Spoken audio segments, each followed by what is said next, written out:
What's going on, guys? CTG Matt back. If you watched last video, you know that we talked about 5 of the most improved players in the NBA that are under the radar. Well, the pendulum swings 2 ways. Today we're here to talk about 5 NBA players that are, well, least improved. Guys that have regressed. Guys that are having terrible, rough, all around just bad seasons. Now, obviously around here, we don't like to talk about guys who are having terrible seasons. We don't like to bury players and say they're terrible, they're never going to be good. We don't do that around here. We ain't Stephen A, we ain't Skip, we ain't doing that around here. We're going to talk about these guys, but I do want to leave the door open and say that a lot of these guys, players, have time to turn it around. Maybe not this season, but their careers are far from over. I'll basically simplify it by saying this. None of these guys are Ni-Hao candidates. None of these guys are needing to learn Asian languages or foreign languages out of fear that they'll be playing there next year. These guys are real NBA players who are just having down NBA seasons. Like, comment, share, and subscribe if you are new around here. We're going to start off with the first player that's not a player. It's actually a team. It's the Phoenix Suns as a whole. Now, of course, at the time of recording, they picked up a pretty decent win earlier today against a Dallas Mavericks team with 8, then 7 active players on the roster. A win's a win in the NBA, but if I'm being honest, they had 7 active players after Dwight Powell went down. You should probably win that game. And I'm not going to sit here and say the entire team. I'm not going to sit here and say the whole team's bad, because I'll throw out some guys who are having pretty decent seasons. Of course, Kevin Durant. Devin Booker. Devin Booker, not as much. We'll talk about that in a little bit. Kevin Durant's having a fine season. KD's having a KD year, as per usual. He's the leader of that team, although Devin Booker's amazing. I still think Kevin Durant's the leader of that team. Colin Gillespie.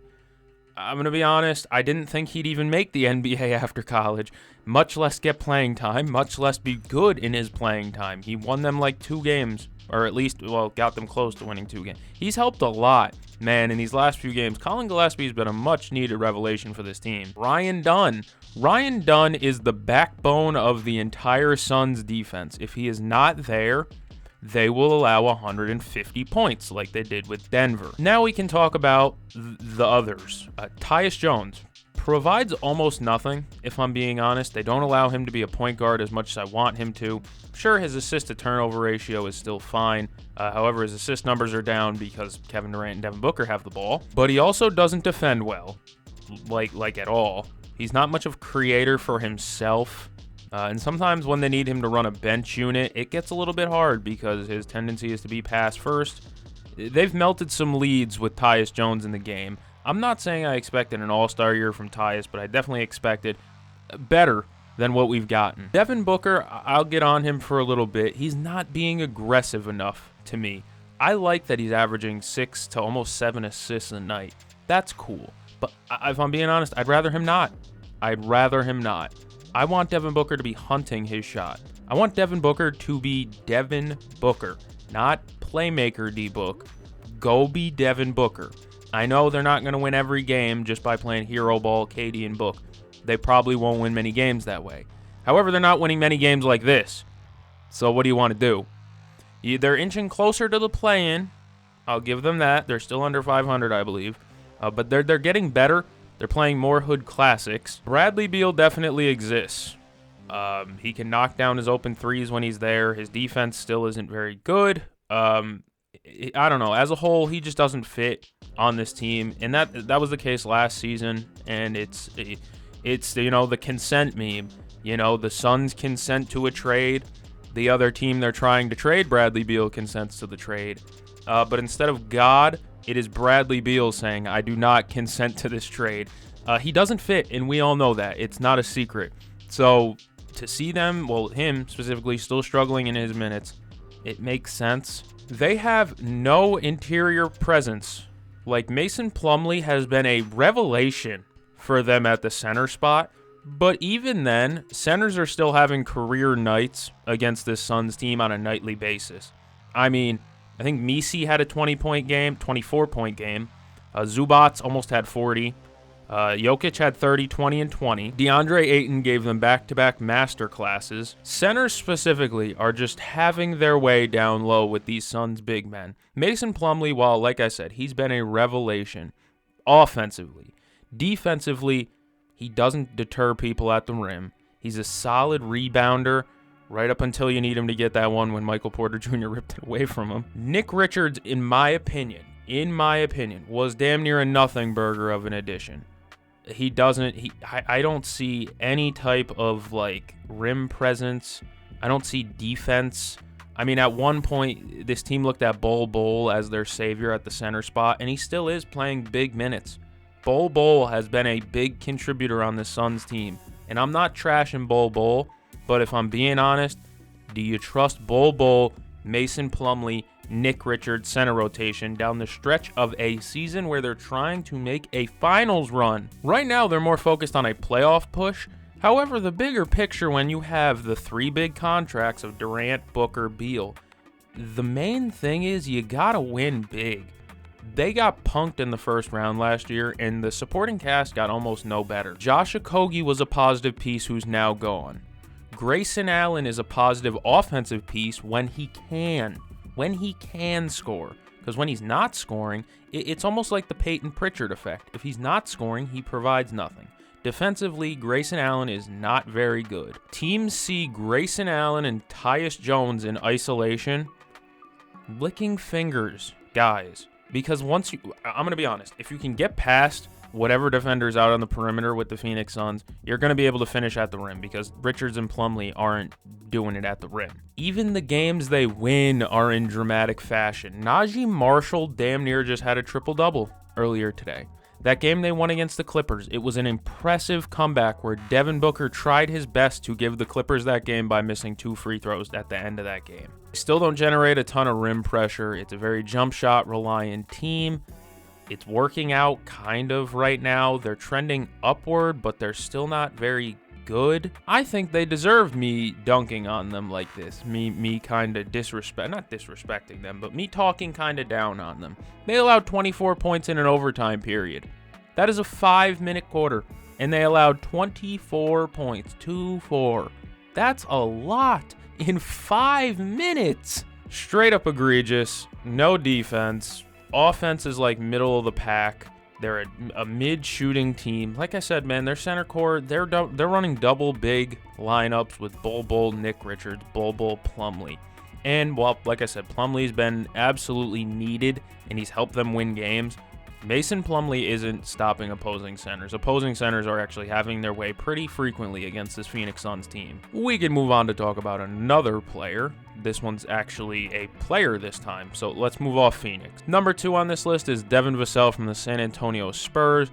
I'll start by saying the expectations for Devin Vassell as a player couldn't have been that high to begin with. I didn't expect an all-star jump out of Vassell, but I did expect consistent play to what we saw last season, or the season before even. Vassell started off the season injured. Maybe that's still lingering, because he did miss a good amount of time to start the season.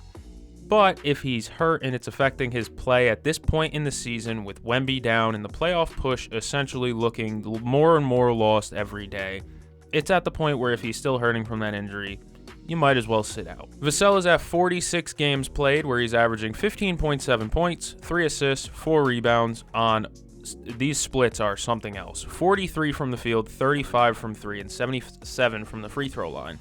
That's all worse than last season. All of those splits are down. The Spurs' offensive rating goes up 4 points when Devin Vassell is on the bench. The opposing team's offensive rating also goes up 8 points with Vassell on the floor. Vassell's efficiency differential is a minus 9.9. That's good enough to put him in the 11th percentile. If you don't know what efficiency differential is, it's team points scored per 100 possessions minus team points allowed per 100 possessions. Basically, it's kind of like a net rating, kind of. For reference, in a 2-point win, against the Memphis Grizzlies, Devin Vassell was a minus 21.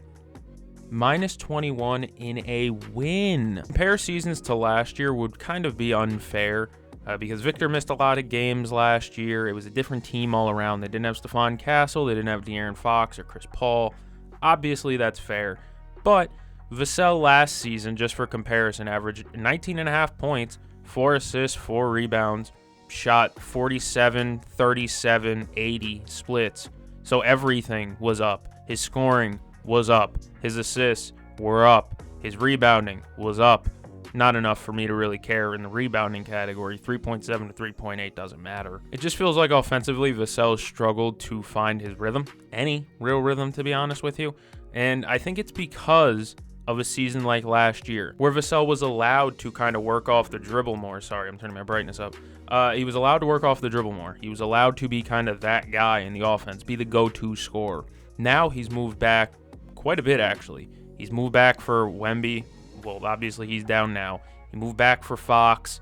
He's moved back for, at times, Castle. Chris Paul, his usage is up there. He runs the offense a little bit. Yeah, just checking it right now. Vassell's usage rate is down 6 percentile points from last season. In total, it's 1.2% down in terms of usage rate.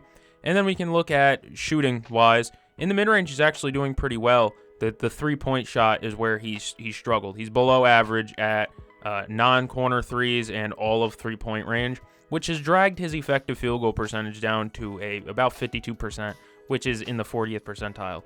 Not really that good. Shots aren't dropping, but they are from the mid-range, and not even. Compared to last year, not really. A big differentiator from this season and last season is Vassell's ability to make shots at the rim. Last season, Vassell at the rim was 142 of 199 on layups. That's pretty good, actually. That's really good. 82nd percentile, 71% to give you the full thing. This season, he's 72 of 112 at the rim. That's 64%, good enough for the 50th percentile, literally middle of the pack. He went from an 82 percentile player at the rim to 50th. And then, of course, the three-point shooting regressing from 37% to 35%. I think Vassell is struggling to find where he fits into this offense, and I'm curious where he does too. Maybe he goes back to that role that he was drafted, where it was 3-and-D. A lot of people coming out of the draft, pre-draft, and even after his rookie season were saying, wow, he shows signs of being a good 3-and-D type of guy. Obviously, as the more seasons have gone on, the Spurs have allowed him to create off the dribble and to become a consistent offensive player for them, a consistent feature in their offense. Now that you have more guys, and you have more chefs in the kitchen, as they say, some people need to find their role, and Devin Vassell just doesn't appear to have found his role. Because the one thing he's still doing relatively well is playing defense. I mean, I know I said that his on-off numbers show that the opponent offensive rating skyrockets when he's in the game, therefore they're allowing more points when he is in the game. I know it says that, but you watch the games and he still looks like an engaged defender. He still gets steals and blocks, which I know isn't a great indicator of being a good or bad defender. However, it means that he is engaged, at least. Points per 100 possessions for the Spurs goes down 3.1 with Devin Vassell on the floor. Like I said, the defense, I don't know. I don't get this one. Let me check the lineups that he's playing with. Has he not been playing with Wemby, or when Wemby was healthy, obviously, and able to play? Was he not playing with Wemby or something? No, his top two most played lineups were with Wembanyama. Of course, there's the lineup there with Bismack Biyombo. That's not pretty to see. But I'm so confused how his defense is grading out so bad. On defense, opposing points per 100 possessions goes up 7 with Devin Vassell on the floor. That's the 8th percentile. I don't think it's just him doing this. There's just no way it's Devin Vassell. I don't know. But in just about every statistical category, you could say he's been worse this season. And I don't think it's over. He's 24, maybe 20, going on 25 next season. Far from over for the guy. It's just he has to find a role and, fit in. You know what I mean? Still a young guy. Still plenty of time to figure it out. But he's just got to find a role in that offense and just be Devin Vassell. You know what I mean? Fit in with Fox and Wemby. Maybe that is being just a 3-and-D guy. After all, his rim finishing is pretty bad this year. So maybe it is just going back to being 3-and-D. But even then, I just don't believe it that his defense is just that bad this season. But maybe it's because he's pressing the issue on offense. I don't know, Spurs fans. Talk to me down below. What's going on with Devin Vassell? I'm a huge fan of his. We can go from San Antonio over to Houston. Houston's having a great year. Unfortunately, I think I'm still here to talk about Jalen Green, though. The Rockets are 9-0 when Jalen Green scores 30 or more. That's pretty good. The issue is he's only scored 30 or more in 9 of, I think, 60 games. I can recognize Jalen Green as a very important piece to this team. However, I'm still disappointed in his production. He's averaging 21 points per game with 4.5 rebounds and 3.2 assists with 2.5 turnovers per game as well. The splits are 42.5 from the field, 35.5 from three, 83% from the free throw line. It's not bad. It's not the best either. He still struggles with efficiency and consistency. Those are two things he still hasn't picked up in the NBA. However, his three-point percentage and three-point frequency has also tipped up, which I like that as a part of his development, don't get me wrong. Green's effective field goal percentage is 51.3%, which is good enough to land him in the 31st percentile. And a big reason why is he's struggling from the mid-range. From three, Jalen Green's percentages float at about league average. He's close to the 50th percentile from corner three, non-corner three, and all-around three-pointers. While his mid-range shooting sits at 34%, which is good enough to put him in the 22nd percentile. That's where it gets a little bit ugly. But here's where the fun kind of begins. His splits are wild, to say the least. He's played 31 home games. 31 home games, right? He's averaged 20 points, 4 rebounds, 3 assists on 40, 33, 79 splits. That's not great, but it's not bad, right? Then you look at his road splits. 33 road games, only 2 more road games. He's averaging 22.2 points, 4.5 rebounds, 3.5 assists on 44.5, 38, 86 splits. Just about every stat I named, points, rebounds, assists, and efficiency goes up on the road. I don't get that. I thought maybe it was a usage thing, but no, his usage rate is basically the same, home and road. However, at home, his offensive rating is 9 points lower than on the road. I don't know. It's a weird split thing that I'm finding. Usually it's the opposite way. Usually you find guys shoot better at home, and then they struggle on the road a little bit. It makes sense. You know, travel, that can mess you up. And on top of that, shooting in front of your home fans at the court you play at every day, you know what I mean? It really helps you a lot. But he is the exact opposite. In terms of on-off numbers, the Rockets' offensive rating stays about the same with or without Jalen Green. The offense is consistent. However, opponent offensive rating with Jalen Green on the floor is a 114. While when Jalen Green is not on the floor, it goes down to 104. His defense has always been a big issue, if we're being honest with each other. He definitely does struggle to consistently stay not locked in, but he also is small for his position. He has point guard size, but he plays the 2, the 3 sometimes. He's not a very strong big guy, but he's very athletic. So you'd hope that he'd be able to comp some of that lack of muscle with his ability to just out-jump anybody. But even then, not really. He's kind of shown to be a net negative defender, even though he plays in lineups with great defenders. Amen Thompson, Dylan Brooks, Fred VanVleet's a solid enough defender for his size.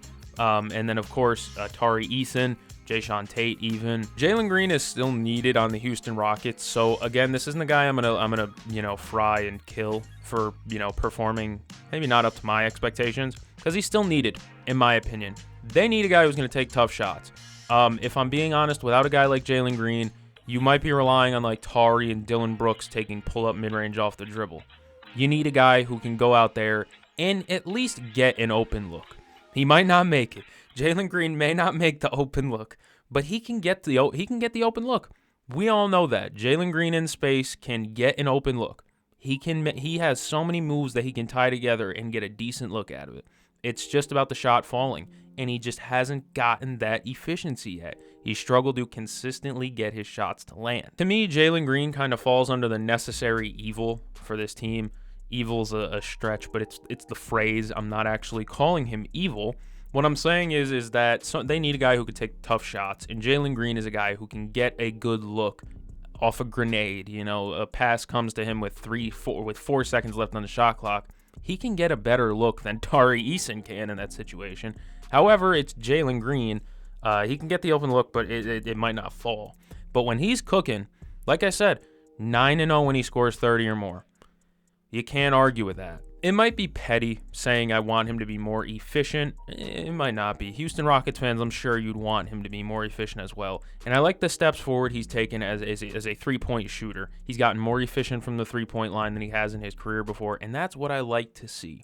But overall, his field goal percentage is very much on par with career norms. And I just wish Jalen Green could put together one full season where he is just that Jalen Green that you get for like 2 weeks every season, where it's like, whoa, he can't miss. I said those 2 weeks just as kind of a joke, but if I'm being honest, 8 games in early January that I found. He went on about an 8-game stretch. That's about 2 weeks of 70% true shooting, 31 points, 4 rebounds, 3 assists.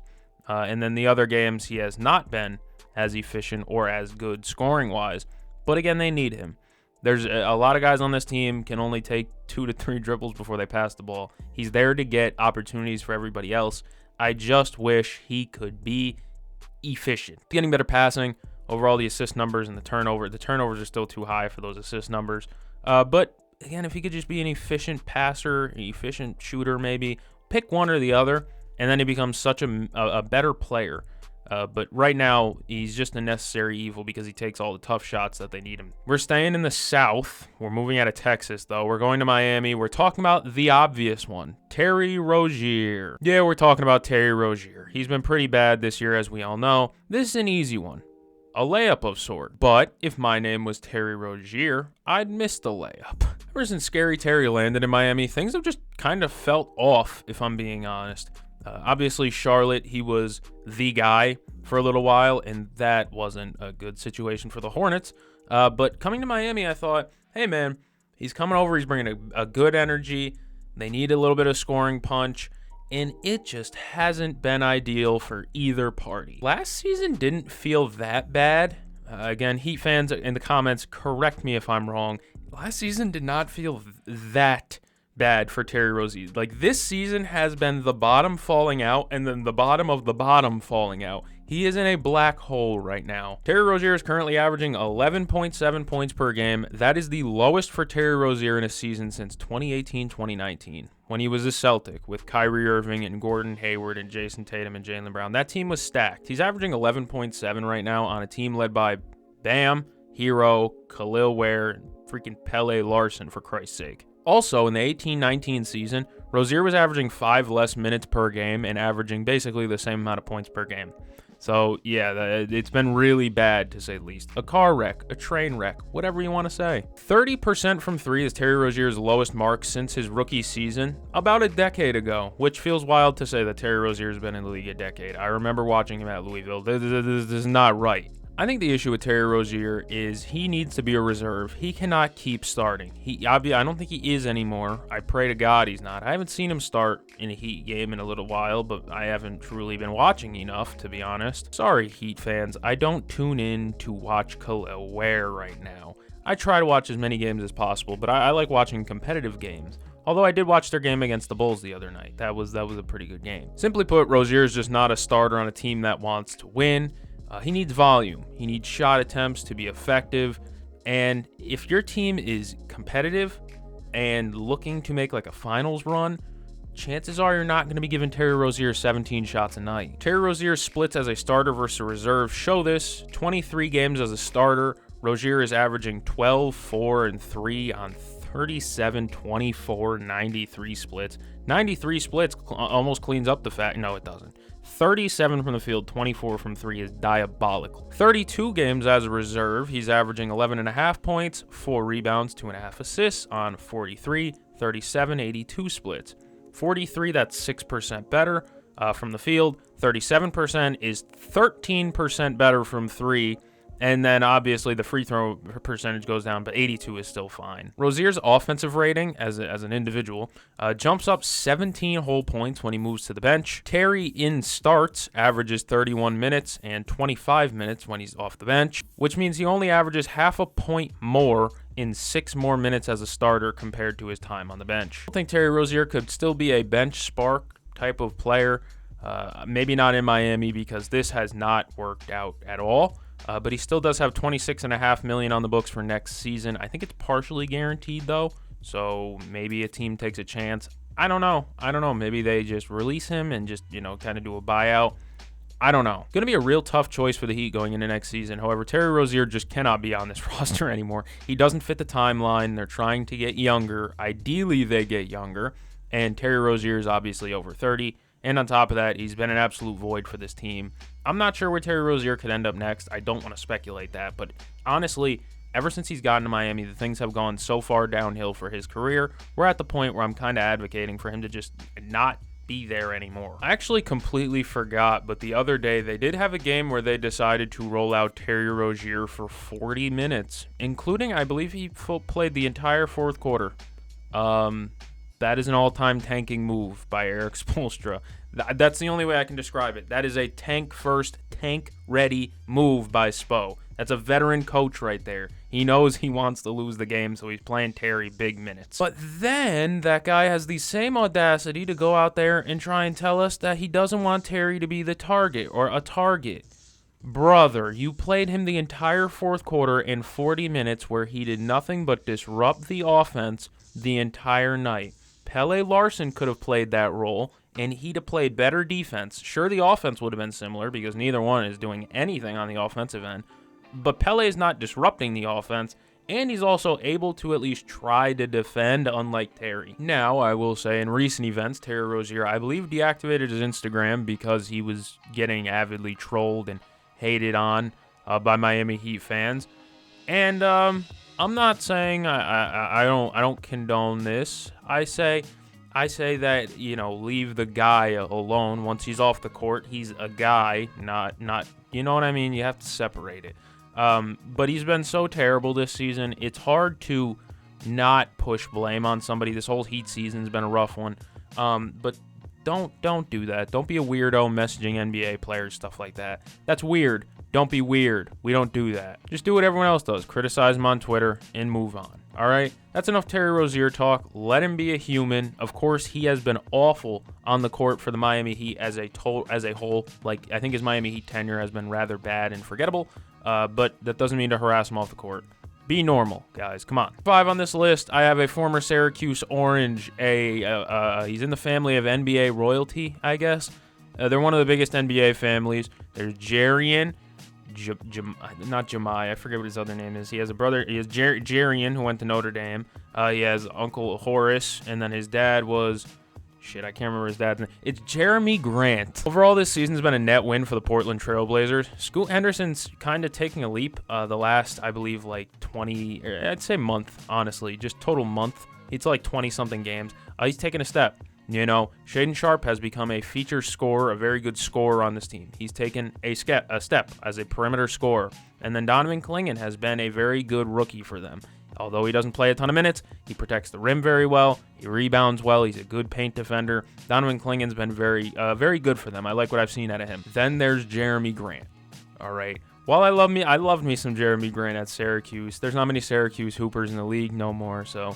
You know, I appreciate him. Grant in the past has been a very good offensive player. Like, in multiple different stops in his career, he's been a good, serviceable offensive player in the NBA. This season, not really. But usually he'd find a way to contribute. Even when he wasn't a beast scorer, an ISO scorer, he was able to defend. You know, you think about his time in Denver. He was a very good defender. He had a lot of length, and he played well next to Jokic because he could defend and he could shoot. This season, it's been the exact opposite. He's killing all momentum that the team picks up. It seems like every time they start to try and go on a run, Jeremy Grant's got to do his post up on the baseline against somebody. You don't need to do that. Grant is currently averaging 14 points with 3.5 rebounds and 2.2 assists, along with a block per game. That doesn't seem bad on the surface until you look at the shooting splits, and you see that he's shooting 37% from the field, 36 from 3. That's not bad. And 84 from the free throw line. Now, I do find it hilarious that his three-point percentage and his field goal percentage are basically the same, seeing as how he is not taking only threes. I can understand if three-point and field goal percentage are the same for a guy like Derry Bird, AJ Green, or like Garrison Matthews, a guy who takes a lot of threes. No. Why am I just naming guys with Bird nicknames? Either way. But no, Jeremy Grant takes a lot of mid-ranges too. Still gives the Blazers size on the perimeter defensively, which is something they need, but his defense hasn't necessarily been the greatest in ISO. In terms of effective field goal percentage, Grant is shooting 46%. That is good enough for the 7th percentile. 7th. Grant has never been a great rim finisher in his career, which is weird considering he is like 6'9", athletic, kind of lengthy. But last season he was closer to league average. This season at the rim, Grant is currently shooting 47%, which puts him in the 2nd percentile. Now remember, it's supposed to go up to 100. If you're in the 98th percentile, you're elite at something.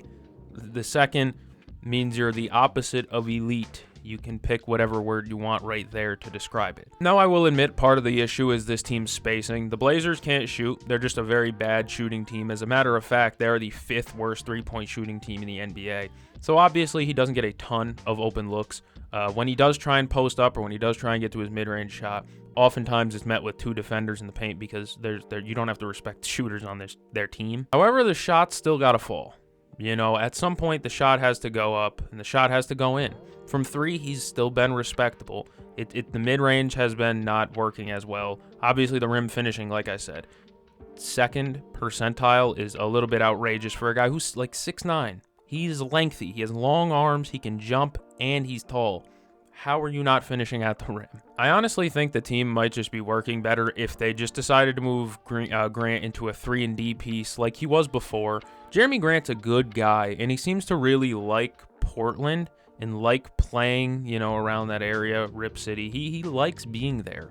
The issue is like I said, shots aren't falling. Maybe we got to wean off them mid-range opportunities and stop going to Jeremy Grant, you know, post touches and mid-range looks. Maybe we need to just put the ball in other guys' hands and let them go and make Jeremy sit in the corner for a little bit. Now, I will say, literally at the time of recording, he is having a very, very, very good game. Like, I'm watching out of the corner of my eye. I think he has 11 right now on damn near perfect shooting. So, you know, I can't win. You know, guys have bad games. I start making recordings with their name in it, and all of a sudden, they flip the page. You know, that's just how it goes for me. Got to see how that one ends. But he has started off hot, fish grease, right? So he's been great today. But the bigger picture is that this season has not been pretty for Jeremy Grant. And I'm not exactly sure what the Blazers can do. He's getting paid a lot of money. And so if you just move him to a 3-and-D piece, points per game is really going to take a dip, and you're going to be paying him like $30 million for a guy who can average 12. You know, you might just have to bite the bullet, though. Offensively and defensively, he just ain't cutting it right now. In terms of on-off numbers, Jeremy Grant, when he is on the court, the Blazers' offensive rating is a 109.1. When he is off the court, it goes up to 114. 5-point difference when he's on and off the court. And opponent offensive rating with Jeremy Grant on the floor is 115.1. When he's off, it's 116.1. So, like I said, defensively, I don't really see the issue. I don't see him being a terrible defender. However, like I said, that offense, it's too clogged up for him. They don't have enough shooting. And on top of that, like, it's just not going in. I don't know what to say about him. It's just not falling. I heard that he might be injured. There might be an injury there. But if there is, again, that's another one where it's like, hey, man, if you're actively hurting your team because you're injured trying to play through it, I'd rather you just not play. Just in recent box scores, just in his last 5 games, I mean, just to show the point real quick, we can talk about shooting percentages. He shot 1 for 12 against the Lakers. 1 for 12. Against the Hornets. Bad defensive team, the Hornets. They got 88 points in that game. Oh, my God. He shot 3 of 10 against the Hornets. Against Utah. Again, another not that good team. He did have 20 points. He shot 6 of 15. I'm not going to complain. I'm not going to complain about 40% from, you know what? 40% from the field's not great. But he shot 5 of 10 from 3, so we'll take it. Right. Against Washington, another not great defensive team. He shot 4 of 14. That's not good. Against Washington, 1 of 7 from 3. And then, of course, against OKC, that's a great defensive team where he shot 2 for 10. Been a truly ugly season for Mr. Jeremy Grant. I'm rooting for him, though. I still think he's a great player when he is moved back, scaled back a little bit. Usage maybe has to go down a little bit. I don't know. Chauncey Billups has done a pretty decent job this season, I think, all things considered. I killed Chauncey before this season, so I'll take what he's given us so far. In terms of viewers of the Blazers, they've come a long way from the start of the season. They compete sometimes, but overall, Jeremy Grant's not really helping that. If you've enjoyed this video, make sure to like, comment, share, and subscribe. Subscribe, like the video, do all the nice stuff. Thank you for joining me. I'm going to catch the game. See you guys in the next one.